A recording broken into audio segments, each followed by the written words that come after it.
Hello! Sir మాట్లాడండి. Sir మనము ఇప్పుడు ఏమన్నా వస్తువులు గానీ, షార్ప్ ఆబ్జెక్ట్స్ గానీ ఏమన్నా అంటే ఇంకొక పర్సన్‌కి హార్మ్ అయ్యే వస్తువులు మనం డైలీ యూజ్ చేసే నార్మల్ వస్తువులయినప్పుడు, హ్మ్. అవి వాడుకున్న తర్వాత జనరల్‌గా అందరూ బయట పడేస్తుంటారు. అది డస్ట్‌బిన్‌లో పడేస్తారు. లేకుంటే వీళ్ళు కావాలంటే బయట కూడా పడేస్తాం. పడేసినప్పుడు అవి అవి ఇంకోరికి హార్మ్ అయిపోయి మళ్ళా వాళ్ళ నుంచి మనకు ప్రమాదం ఉంటదేమో చట్టపరంగా గానీ.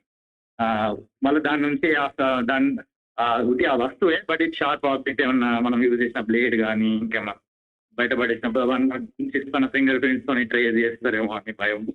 కాకపోతే రైట్. రైట్. అది అర్థమైంది ఇట్లా నాకు. ఏమన్నా వస్తువులతోని హాని అయ్యేదని ఫియరు. ఇంకొకటి సోప్ అనేది యూజ్ చేసినప్పుడు మనం సోప్ యూజ్ చేసిన తర్వాత నీళ్ళతో కడిగినప్పుడు నురుగెళ్ళిపోతది. బట్ స్టిల్ జారుతుంటది కదా! స్టిల్ ఆ హ్మ్. సోప్ అనేది ఉంటది. అది ఏమన్నా ఇక్కడ లెఫ్ట్ అయిపోతే ఆ సోప్ అనేది కెమికల్ కాబట్టి దాని నుంచి ఏమైనా హార్మ్ అవుతదేమో అని దీన్ని రైట్. ఎట్లా రైట్. రైట్. చెప్పండి? రైట్. సురేష్, మిమ్మల్ని యెస్. నేను చాలా ఆన్సర్ చేస్తున్నా. అడిగినా మళ్ళీ అదే అడుగుతూ ఉంటారు. మీకు ఫ్లూయిడ్ ఇంబాలెన్స్ ఉంది. మీరు డెఫినెట్‌లీ మెడిసిన్ 3 మంత్స్ వాడిన తర్వాత దెన్ మీరు క్వెషన్ అడగటం బెటర్. ఎంత చెప్పినా అదే అడుగుతూ ఉంటారు. రైట్ నాన్న? నేను చాలా సార్లు మీకు ఆన్సర్ చేశాను. గత 80 ఎపిసోడ్‌లో దాదాపుగా 40 ఎపిసోడ్‌లో మీరు క్వెషన్స్ అడిగారు. ఆన్సర్ చేశాను. ఇలా ఆన్సర్ చేసుకుంటూ పోవటం వల్ల మీకు ఉపయోగం లేకపోగా మరింత ఇబ్బంది అయ్యే అవకాశం. సార్ ఏమైందంటే ఇప్పుడు మన రీసెంట్‌లీ ఆహ్, మన మలమూత్రాల మీద మీరు దాని నుంచి డీటెయిల్‌గా చెప్పడం వల్ల యాటిట్యూడ్ బ్రేక్ అయింది.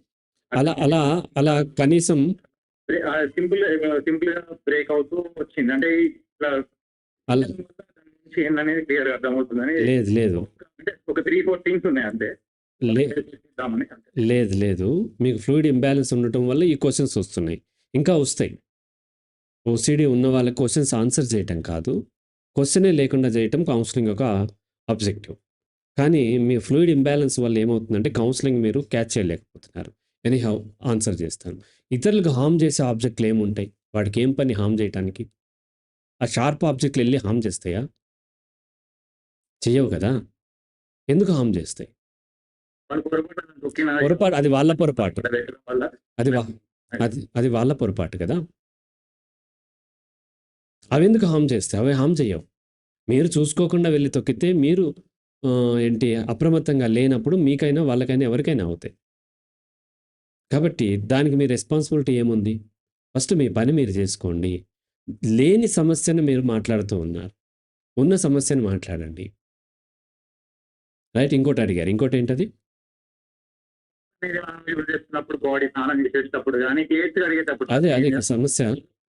కడిగినప్పుడు సరిగ్గా కడగకపోతే మళ్ళీ నెక్స్ట్ టైమ్ ఫుడ్ పెట్టుకున్నప్పుడు ఆ సోప్ అందులోకి వెళ్తే హార్మ్ అయితదేమో అని. అది ఇంకొకటి చేసేటప్పుడు గానీ, హ్యాండ్స్ వాష్ చేసుకునేటప్పుడు పెట్టుకున్న తర్వాత నొరుగు వెళ్ళిపోతది వాటర్ పడ్డ తర్వాత. బట్ స్టిల్ అది జారుతూ ఉంటది. స్టిల్ ఆ సోప్ ఉంటది. కరెక్ట్‌గా దాన్ని కరెక్ట్‌గా రాయిసి కడగడం వల్లనే ఆ సోప్ వెళ్ళిపోతది. బట్ స్టిల్ అది ఎక్కడన్నా లెఫ్ట్ అయ్యి ఉన్నప్పుడు సోప్ అనేది కెమికల్ మన స్కిన్‌ని డ్యామేజ్ చేయడం గాని ఏమన్నా హార్మ్ ఉంటది కదా అని రైట్. రైట్. మీరు చదువుకున్నారు. మాస్టర్స్ చదివారు. అండ్ ఇయన్నీ కూడా ఫ్లూయిడ్ ఇంబాలెన్స్ వల్ల వచ్చిన క్వెషన్సే.